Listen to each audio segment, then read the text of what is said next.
Oh, hello. How can I help you?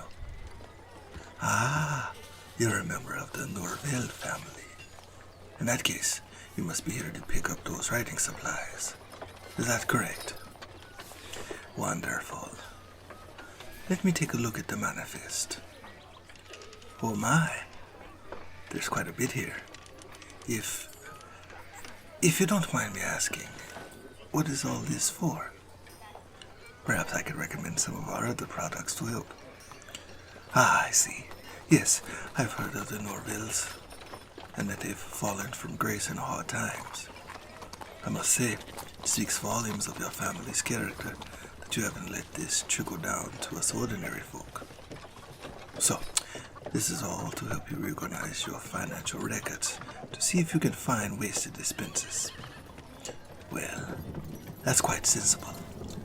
If there's anything we can do to help, please do let us know. Although, in the meantime, I may have to ask for your help first. Oh no, nothing like that. We're just a bit short-staffed at the moment, and I have trouble with some of the heavy art boxes. Could I ask your servants to carry them out to the carriage? Ah, I see. You have none to spare. That makes sense. Your financial troubles and all. Well then, I hate to ask a noble, but could you help me with them? Oh, thank you. That's so generous. Please, follow me to the back. Stay quiet. Stay quiet. I'll knock you out if I have to. Ah, you recognize me just by the sound of my voice then. I must have made quite the impression on you. I suppose that was bound to happen. You don't easily forget the voice of someone who held a knife to your throat. I'm glad I decided to disguise it. Alright, so what do you think of my disguise? Guess it was good enough to fool you. Oh please, it's not even my best work. One time I had to disguise myself as a literal child. Now that was challenging. As for why I'm here posing as a storekeeper, well, there are a few reasons. The first reason is that I wanted to let you know that I'm still keeping an eye on you. You've done well not to tell anyone about our meeting, but you're starting to get a little bold with your questions about the Blankmont family. Never forget, you mustn't let anyone realize that you and I are affiliated. Not unless you join the Blankmonts. Well, of course, I could have just snuck into your room again to talk to you about this if I were some rank amateur. Any decent assassin will ever use the same approach twice. It's a good way to get caught. Thought you would set any kind of trap for me. And I really doubt that there's a trap you could set that would actually catch me. But there's no reason for me to be careless. No. I'm afraid I haven't had much luck in finding some other arrangement. I've pursued many possibilities, but I keep arriving at the conclusion that so long as you remain a part of the Norville family, you will be a threat to the Blankmonts. It's quite the conundrum. Sometimes I wish that you weren't so competent, but then I realized that if that were the case, I likely wouldn't have fallen for you in the first place. And as easy as it would have made things for me, I can't say that I regret falling in love with you. For the longest time, the only thing in my life was my career as an assassin. It feels liberating to have another goal, something else to turn my attention to. I haven't given up yet. If at all possible, I want to find a way to make this work for both of us. kidnap you doesn't strike me as a very good way to begin our relationship. Speaking of which, I was thinking that perhaps I didn't give you the best impression of me last time. Yes, the death threat was the main issue.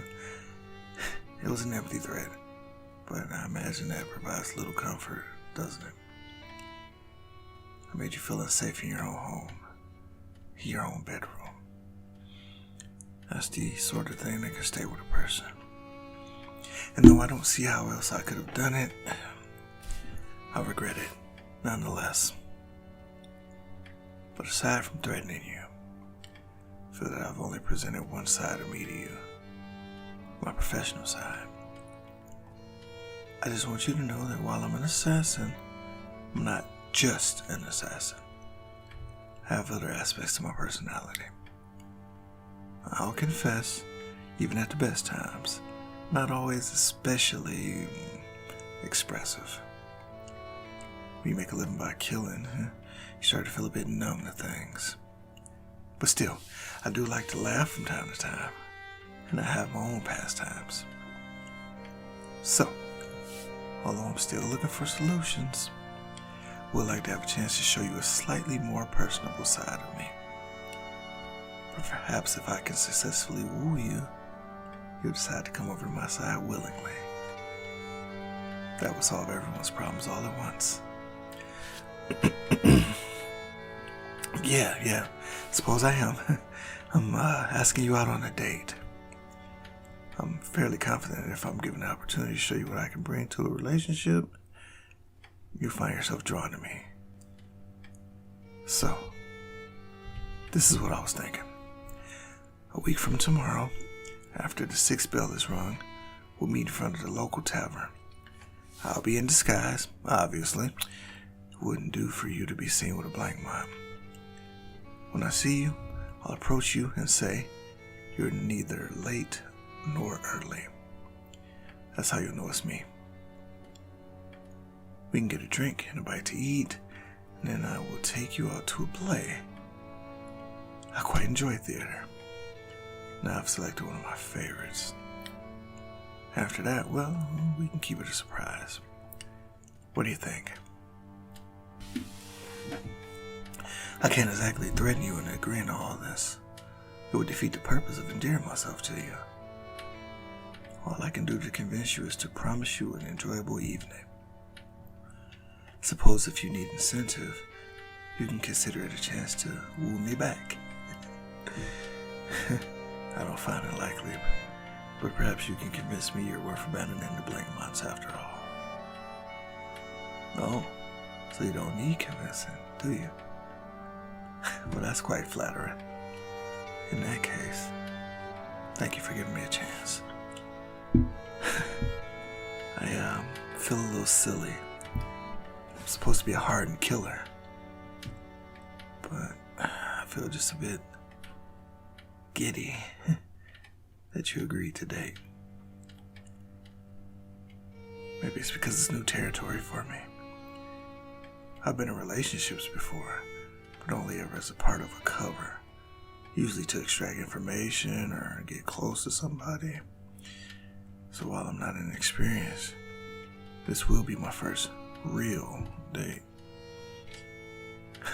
Suppose I really have to put my heart into this one. I've always done just enough to be appealing to my dates. Trying to go above and beyond for someone now, that's gonna feel real strange. Oh, well, that's sweet. Makes me happy that you feel excited as well. I must say, I wasn't expecting you to be quite so amiable after the last time. I mostly just pushed my feelings onto you and made it your problem. True, I did spare your life, but that's rarely considered a noble thing. I spared a small number of people, or at least tried to.